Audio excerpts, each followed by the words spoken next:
Here they come. It's your top fuel Dragster.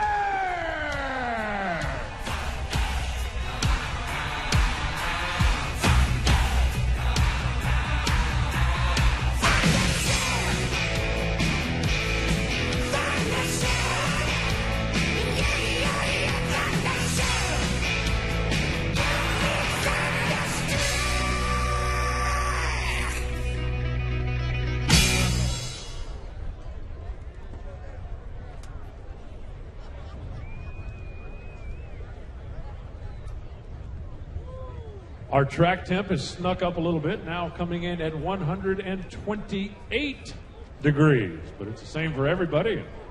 Well, everybody's just going to have to deal with it. First car up that's going to take a crack at this is Smax Smith. The driver who comes down from Canada. We get to see a handful of times. Driving that Bob Leverich owned car. I have got three-time Top Fuel World Champion Larry Dixon hanging out here in the booth with me. And as much as I know that you'd rather be down there in a fire suit even on a nice warm day like this, it's a pleasure to have you, sir. Thank you. No, you can't be in the car. The next best thing is being there. So being here and watching the action is got to do it. What's new and exciting in Larry Dixon's world, for those who are wondering? Lots of stuff. You got basketball games and soccer games and the kids going to break. You know, during the show a couple weeks ago, the Houston show, I showed my son going through the brakes course, which is it's a game changer for me that he's old enough to actually drive now. So we're adding one to the world on wheels. For those of you that don't know the term, the brakes course is Doug Herbert's organization. Brakes is Be Responsible and Keep Everyone Safe. It is a teen driving school that teaches not just how to get your license, but how to survive. It's defensive driving. Doug started the foundation after his two teenage sons were killed in a highway accident when one of them made a very bad decision behind the wheel.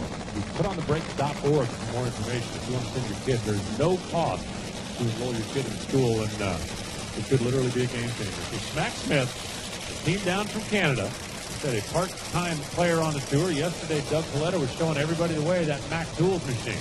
Reset to his own track record by 1,000th of a second. Beats its number one, Richie Francis, J.R. Todd, Steve Torrance. It's a quick 4 right now. And at this particular point in the show, Larry, you come up, you're not in the top 12. You didn't get a clean run down the racetrack yesterday.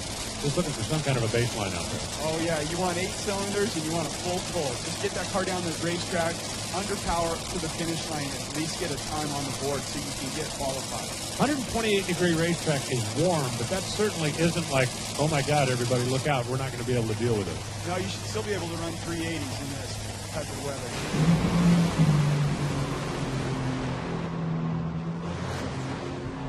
446, 270 miles an hour. Car was a little bit lazy early, but they got kind of what they needed. Just get a good, clean run down there. Looked like the pipes were clean, at least for the early part of the run, and that will give Smax Smith a starting place, at least for now, right in the number 13 spot. But not a whole lot wrong with that. Probably a little softer than they would have wanted, but you just needed to get it down the track at that point. Well, the biggest thing is getting that information, so you can go back to the pits while the guys are servicing the car. Crew chief can go back, download all the information from the run, and try and make improvements on it. Watch it again in slow motion up there on the NHRA.com instant replay. Oh, there was a cylinder out over there on the right side. I couldn't see it from my vantage point. So a 7-cylinder 446 down there, but Smack's still kind of legging out. Do you have a favorite Atlanta memory? I know that you raced here for a number of years.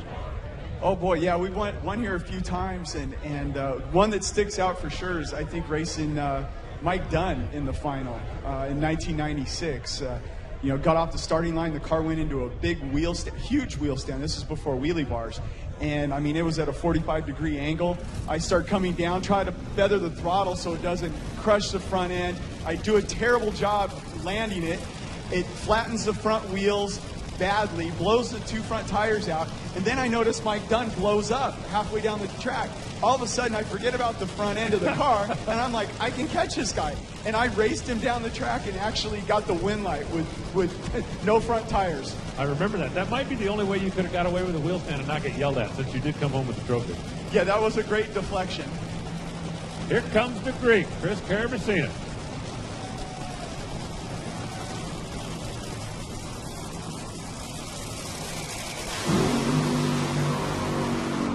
If we get a minute later, remind me, because I'll forget. Remind me to tell you the Brandon Burns